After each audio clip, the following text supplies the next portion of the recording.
Welcome to Brills Express classroom. जैसा कि आप जानते हैं, ब्रिल्स एक्सप्रेस क्लासरूम का मकसद उन लोगों को इंग्लिश का अखबार पढ़ना सिखाना है जो इसके सक्षम नहीं हैं। ऐसा करने के लिए हम ब्रिल्स एक्सप्रेस क्लासरूम में एक इंग्लिश की न्यूज़ लेते हैं, उस न्यूज़ को हिंदी में ट्रांसलेट करते हैं, उस न्यूज़ में जितने भी डिफ़िकल्ट वर्ड्स होते हैं उनके मीनिंग सीखते हैं और इस तरह से वे इंग्लिश का अखबार पढ़ने के सक्षम हो जाते हैं। आज की इस क्लासरूम में हमारी आज की खबर है। शुरू करते हैं खबर को हम हेडलाइन से। 2 killed in car truck collision. Car truck की टक्कर में 2 मारे गए। ये इस हेडिंग का मतलब है। अब हम इस हेडिंग को थोड़ा अच्छी तरह से समझते हैं। ये जो हेडिंग है 2 killed इन कार ट्रक कलिजन, ये जो कलिजन शब्द है इसका मतलब होता है टक्कर। ये एक नाउन है और ये शब्द, ये जो टक्कर है इसकी वर्ब है कोलाइड। कोलाइड जिसका मतलब होता है टकराना। सो कोलाइड का मतलब टकराना और कोलाइड से जो नाउन बनता है दैट इज कलिजन। कलिजन का मतलब होता है टक्कर। सो कार और ट्रक की टक्कर में 2 मारे गए। इस न्यूज़ को आगे पढ़ने से पहले मैं आपको एक बात और बताना चाहता हूँ जो आपकी इंग्लिश के प्रोनाउंसिएशन के लिए भी इम्पॉर्टेंट है। आप एक बात देखेंगे कि इस न्यूज़ में मैं जितने भी शब्द पढ़ूँगा जिनके पीछे आर आती है मैं वो आर नहीं बोलूँगा, क्योंकि इंग्लिश ग्रामर में एक रूल है कि अगर किसी शब्द के पीछे आर आती है तो वो आर नहीं बोलती। अब इसको मैं थोड़ा डिटेल में समझाता हूँ। दुनिया में 2 तरह की इंग्लिश है। One is American English and second is British English. जो अमेरिकन इंग्लिश होती है, जो कि यूएसए या अमेरिका कंटिनेंट के देशों में बोली जाती है, जैसे कि कनाडा, राइट, मैक्सिको, उन देशों में, that is American English. American English में हर आर बोली जाती है, उसमें कोई भी आर साइलेंट नहीं होती। लेकिन जो हमारी ब्रिटिश इंग्लिश है, हमारे देश में कौन सी इंग्लिश बोली जाती है? ब्रिटिश। जितने भी एशियन कंट्रीज़ हैं उनमें हम ब्रिटिश इंग्लिश बोलते हैं। तो जो ब्रिटिश इंग्लिश होती है उसमें अगर कोई इंग्लिश का शब्द है, उस शब्द के पीछे जो भी कोई आर आती है वो आर हमेशा साइलेंट होती है। उदाहरण के तौर पर जैसे हमने ये हेडलाइन में पढ़ी थी, 2 killed इन कार ट्रक कलिजन। तो पंजाबी में, हिंदी में हम इसको कार बोलते हैं, लेकिन इन इंग्लिश हम कार नहीं कहेंगे। जो लास्ट वाली आर होती है दैट इज़ नॉट प्रोनाउंस्ड। सो आप बाकी शब्द भी देखेंगे इस न्यूज़ में जो मैं पढ़ूंगा, तो उसमें जितने भी शब्द होंगे जिनके पीछे आ रहा है I won't pronounce R, right. अब हम खबर की शुरुआत करते हैं, राइट। ये जो खबर है, the news starts from Amritsar. Amritsar की न्यूज़ है। 2 persons, 2 व्यक्ति, 2 persons, 2 व्यक्ति, इंक्लूडिंग अ बिजमैन। देखो ये जो बिजमैन है दैट मीन्स व्यापारी। बिज जो शब्द है वो बिजनेस शब्द की शॉर्ट फॉर्म है, बहुत आता है न्यूज़ में। मैं न्यूज़ पढ़ रहा हूँ, 2 persons इंक्लूडिंग अ बिजमैन, मतलब 2 व्यक्ति एक व्यापारी समेत। 2 व्यक्ति थे, उनमें एक व्यापारी था। इंक्लूडिंग ए बिजमैन वो किल्ड, वो मारे गए। ऑन द हाईवे, हाईवे पर, on the highway, in a head on collision, एक टक्कर में। कौन सी टक्कर में? Head on. हेड ऑन का मतलब होता है सीधी, आमने सामने की टक्कर, मतलब एक टक्कर में मारे गए। 2 persons including a businessman were killed on the highway in a collision. कौन सी कलीजन थी वो? Head on. हेड ऑन का मतलब सीधी टक्कर, आमने सामने की टक्कर में मारे गए। वो टक्कर किस में हुई? Between a car and a truck. वो टक्कर हुई एक कार और ट्रक में। ओके, सो इस न्यूज़ का जो मैंने अभी सेंटेंस पढ़ा है उसका मतलब हुआ कि 2 व्यक्ति जो सफ़र कर रहे थे, राइट, उनकी वो एक टक्कर में, जो हाईवे पर टक्कर हुई उसमें मारे गए। उन दोनों में से एक व्यापारी था, बिजमैन। बिजमैन मीन्स व्यापारी। ओके, हम अब इस न्यूज़ का अगला सेंटेंस पढ़ते हैं। बोथ द विक्टम्स, विक्टिम का मतलब पीड़ित। विक्टिम मीन्स पीड़ित, जो किसी चीज़ से पीड़ित होता है। मतलब पीड़ित शब्द, जैसे कोई अर्थक्वेक का विक्टिम हो सकता है, भूचाल से पीड़ित। कोई फ्लड विक्टिम हो सकता है, बाढ़ से पीड़ित। कोई एक्सीडेंट से पीड़ित हो सकता है।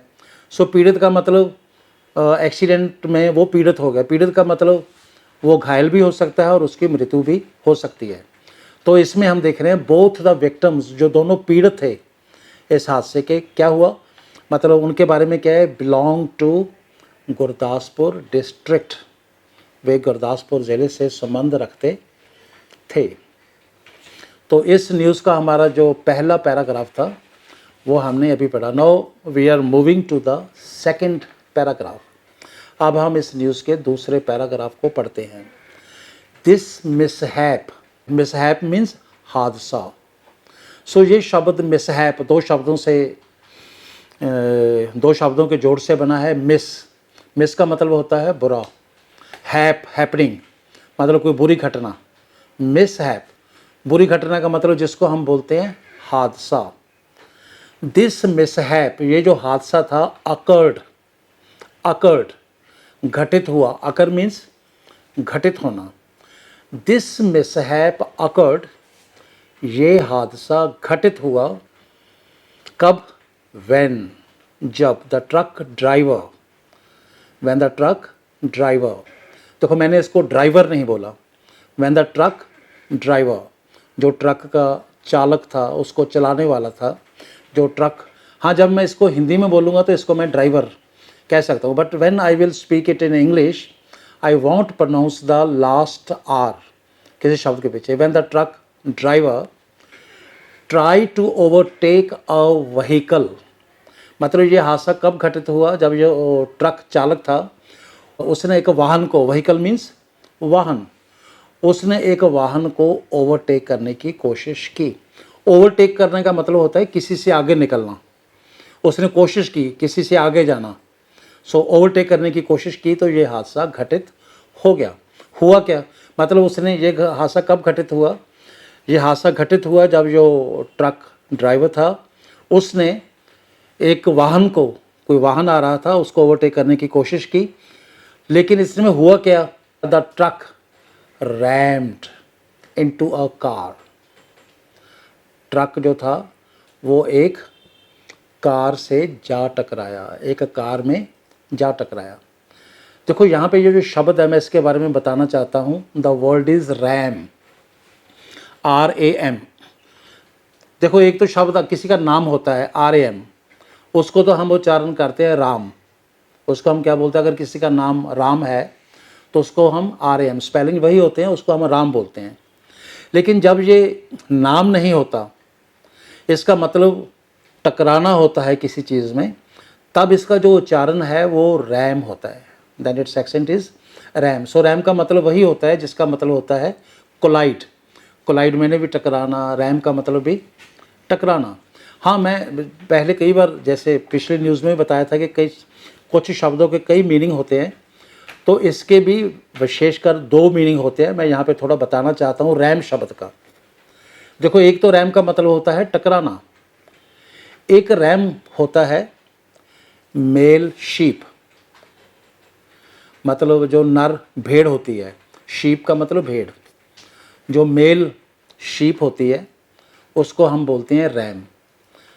और यहाँ पर मैं ये भी बताना चाहता हूँ आपकी नॉलेज के लिए कि जो फीमेल शीप होती है, आपने शायद स्कूल लेवल में पढ़ा होगा, तो उसके स्पेलिंग होते हैं EWE। उसका उच्चारण बहुत इंपॉर्टेंट है, EWE।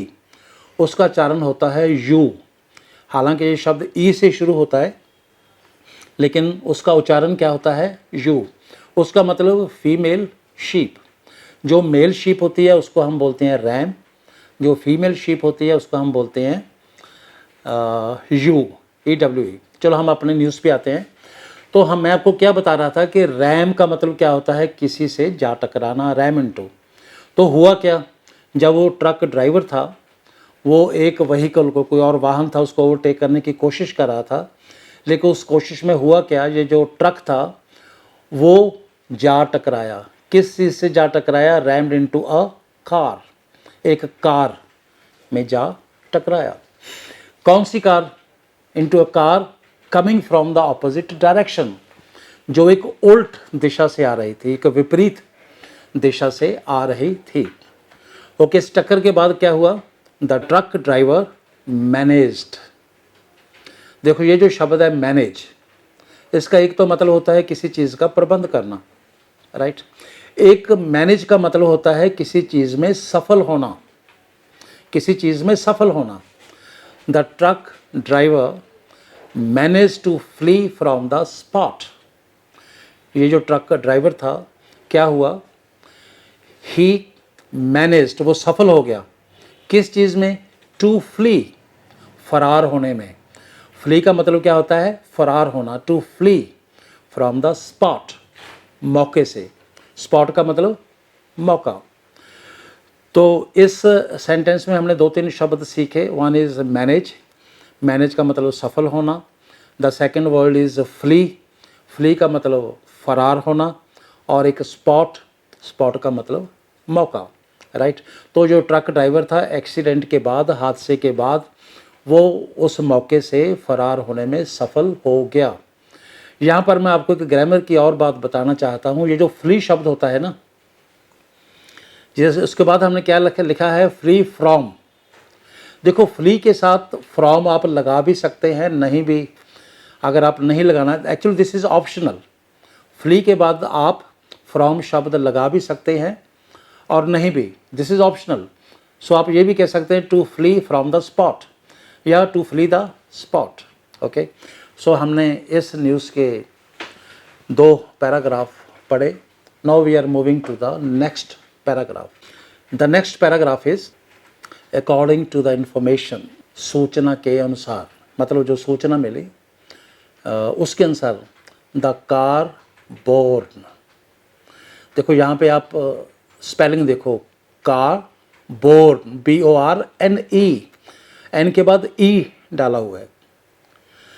सो इस पे विशेष तौर पे ध्यान देने की ज़रूरत है। अगर किसी भी व्हीकल के पीछे BORNE, बोर्न शब्द लग जाता है, उसका मतलब होता है सवार, मतलब कैरिड बाई, जो उसमें सवारी करता है। फॉर एग्जांपल हम बोलते हैं बाइक बोर्न, बाइक बोर्न का मतलब जो बाइक पे सवार है। कार बोर्न मीन्स जो कार पर सवार है। स्कूटर बोर्न मीन्स जो स्कूटर पर सवार है, राइट। ये शब्द बहुत आता है। So according to the information, सूचना के अनुसार, द कार बोर्न पर्सन्स, जो कार सवार व्यक्ति थे, डाइड ऑन द स्पॉट, उनकी मौके पर ही मौत हो गई थी। डाइड ऑन द स्पॉट, उनकी मौके पर ही मौत हो गई, राइट। तो अब वो मृत हो गए। द डिसीज्ड, मतलब वो जो व्यक्ति थे कार में सवार थे। Now the deceased, deceased means मृतक। Who, the person who has died, जो आदमी, जिस आदमी की मौत हो चुकी, उसको हम क्या बोलते हैं, डिसीज्ड। डिसीज्ड मीन्स मृतक। The deceased have been identified, उनकी पहचान की गई है, मृतकों की। क्या पहचान है उनकी, the deceased have been identified as Rakesh Kataria and Vikas Grover, and Vikas Grover. देखो अब ग्रोवर के पीछे जो आ रहा है मैंने बोल दिया, क्योंकि ये इंग्लिश का वर्ड नहीं है। जो ग्रोवर है ये इंग्लिश का शब्द नहीं है, ये किसी का नाम है। तो मैंने आपको बताया था स्टार्टिंग में कि इंग्लिश के वर्ड के पीछे अगर कोई आर आती है दैट आर इज साइलेंट, लेकिन अगर किसी के नाम के पीछे आते हैं, कोई शहर का नाम है, किसी व्यक्ति का नाम है, उस आर को हम बोलते हैं। राइट। उनकी पहचान की गई, वो दो व्यक्ति थे। वन इज़ राकेश कटारिया जिसकी उम्र 19 वर्ष थी and second is Vikas Grover जिनकी उम्र 47 साल थी 47। According to members of the family, जो परिवार के सदस्य हैं उनके अनुसार, according to members of the family, Rakesh Kataria was a student. Rakesh Kataria एक विद्यार्थी था, एक छात्र था। And Vikas Grover was a grocery trader. Vikas जो ग्रोवर था वो एक व्यापारी था। ट्रेडर मीन्स व्यापारी। किस चीज़ का व्यापारी था? ग्रॉसरी, किराने का, मतलब वो किराने का काम करते थे, उसका व्यापारी था। सो दो व्यक्ति जो इसमें कार में सवार थे, हमने उनकी पहचान बताई है। They have been identified. उनमें एक विद्यार्थी था और दूसरा किराने का व्यापारी था। The bodies have been sent for postmortem to a local hospital. जो बॉडीज़ हैं, शव हैं, हैव बीन सेंट, उनको भेज दिया गया है फॉर पोस्टमार्टम, जिसको हम पंजाबी में बोलते हैं, हिंदी में बोलते हैं पोस्टमार्टम के लिए, पोस्टमार्टम के लिए टू अ लोकल हॉस्पिटल। इसको हमने हॉस्पिटल नहीं बोलना, this is hospital not hospital. Right. तो अस्पताल में जो शवों को भेज दिया गया है। यहाँ पर मैं आपको एक बात और बताना चाहता हूँ कि ये जो शब्द है पोस्टमार्टम, पोस्टमार्टम के लिए हम एक शब्द और यूज़ करते हैं जो कि बहुत यूज़ होता है, and that word is autopsy.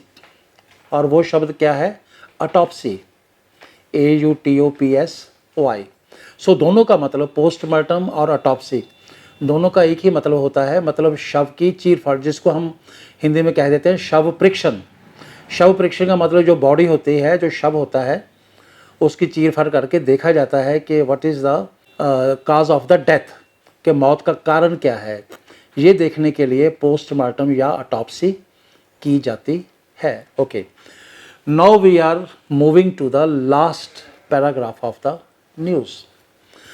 The last paragraph is the police have, police ने क्या किया है? The police have booked, the police have booked.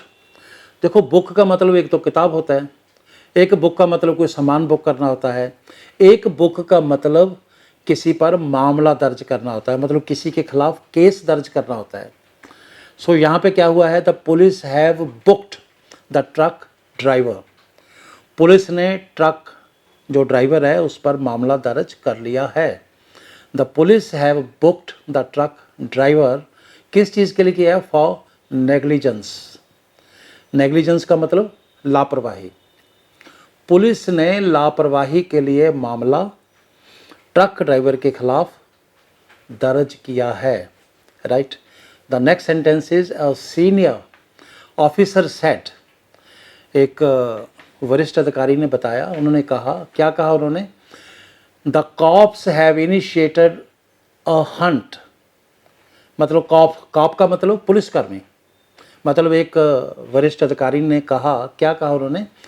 The cops have initiated. Initiated, initiate का मतलब होता है शुरू करना, स्टार्ट करना, बिगिन करना। सो क्या बताया उन्होंने, एक वरिष्ठ अधिकारी ने, कि कॉप्स ने, कॉप्स का मतलब पुलिसकर्मी, पुलिसकर्मियों ने शुरू कर दिया है। क्या शुरू कर दिया है? अ हंट, तलाश, तलाश शुरू कर दी है। किस चीज़ के लिए तलाश शुरू कर दी है? किसकी? ट्रक ड्राइवर की। हैव इनिशिएटेड अ हंट, उसकी तलाश शुरू कर दी है ट्रक ड्राइवर की। किस लिए? मकसद क्या है? टू नैब, दबोचने के लिए। नैब का मतलब क्या होता है? दबोचना, मतलब पकड़ना, उसको पकड़ने के लिए। राइट। तो लास्ट सेंटेंस हमारा क्या था?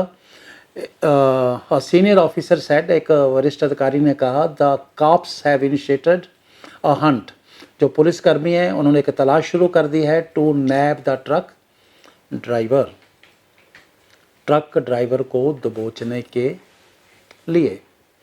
सो इस तरह से हमारी ये आज की न्यूज़ थी। द न्यूज़ जिसका हमने हेडिंग से शुरू किया था, 2 killed in a car truck collision, car और ट्रक की टक्कर में 2 मारे गए। फिर हमने इसके पैराग्राफ्स पढ़े, इसमें कुछ डिफ़िकल्ट वर्ड्स आए, उनके हमने मीनिंग सीखे।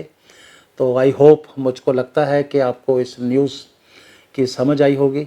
सो इसी तरीके से हम हर क्लासरूम में, ब्रिल्स एक्सप्रेस की हर क्लासरूम में एक न्यूज़ लेंगे, उसके ट्रांसलेशन करेंगे, डिफ़िकल्ट वर्ड्स के मीनिंग सीखेंगे और इस तरह से हम अखबार पढ़ना सीख जाएंगे। With this, thank you very much.